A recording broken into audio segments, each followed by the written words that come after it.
পরমাত্মা বলেন, যার মন উৎসাহিত থাকে ইন্দ্রিয় সুখ ভোগে, তার কখনো মন লাগে না ধ্যান আর যোগে।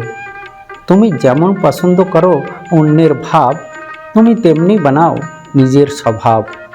ধর্মকে ভুলে যেও না, দেখে নিজের স্বার্থ, ব্যর্থ ভাবনা বলি ও কর্মে জীবন যাবে ব্যর্থ। পরমাত্মার প্রতি যখনই হয় আস্থা, যাত্রাকালে আত্মার সুগম হয় রাস্তা।